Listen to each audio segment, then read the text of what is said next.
एक सल्तनत के बारे में ये मशहूर है कि उसमें एक ऐसे राजा की हुकूमत थी जो राजा जाहिल और अनपढ़ था, और उसकी जो आवाम थी वो उससे भी ज़्यादा जाहिल और अनपढ़ थी। उसकी सल्तनत में किसी का एक मकान गिर गया, तो अब उसने मालिक मकान को बुलाया कि ये मकान जो गिरा है इसमें कसूर आपका है। तो वो कहने लगा कि इसमें मेरा कोई कसूर नहीं है, बल्कि कसूर मिस्त्रियों का है कि मिस्त्रियों ने इसको अच्छी तरह बनाया नहीं है।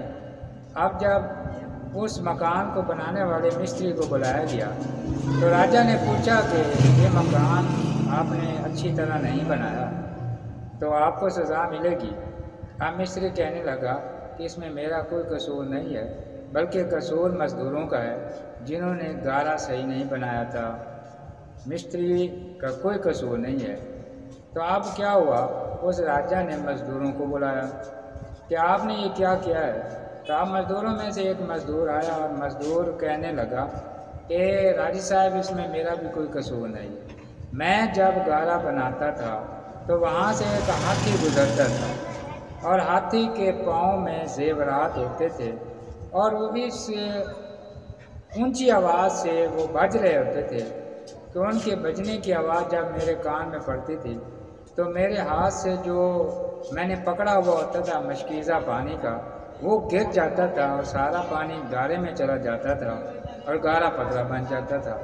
अब राजा ने क्या किया, उसने कहा कि उस सुनार को बुलाओ जिसने ये ज़ेवर तैयार किया था और हाथी को पहनाया था। चुनाचा तलाश करके उस सुनार को बुलाया गया।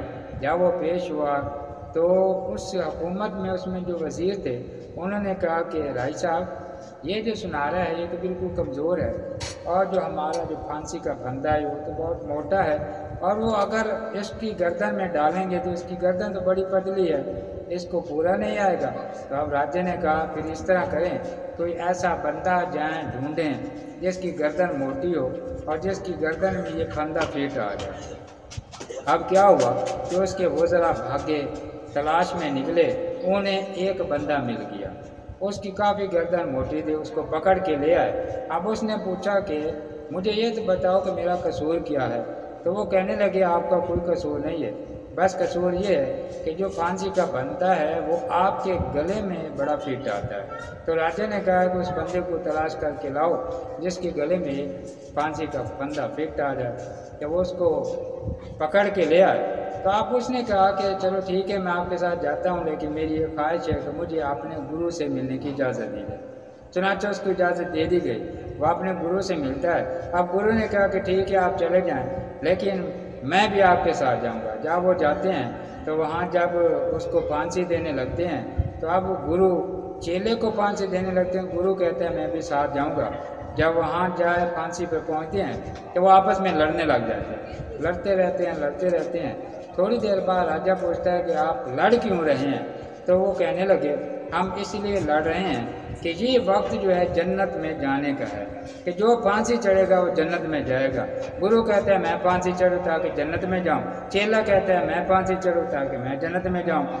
अब इस वक्त राजा सोचने लग गया और कहने लगा ये तो मुबारक घड़ी है, तो क्यों ना हो इस मुबारक घड़ी को मैं खुद हासिल कर लूँ। वो दोनों को कहता है कि इस तरह करते हैं कि मैं आपकी जगह पर खुद फांसी पर चढ़ जाता हूँ। आगे क्या हुआ मैं आपको बताने जा रहा हूँ। जहालत का अंजाम ये निकला कि मिस्त्री भी बच गया, मज़दूर भी बच गया और मालिक मकान भी बच गया और राजा खुद फांसी के फंदा पर लटक दिया।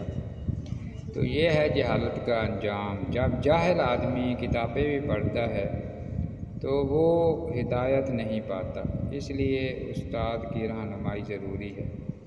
तो मेरी आज की यह रहनुमा वीडियो आपको अच्छी लगी हो तो मेरे चैनल को सब्सक्राइब ज़रूर कर दें। इंशाअल्लाह ऐसी इल्मी और इस्लाही वीडियो आप तक पहुंचती रहेंगी। अस्सलामु अलैकुम वरहमतुल्लाह।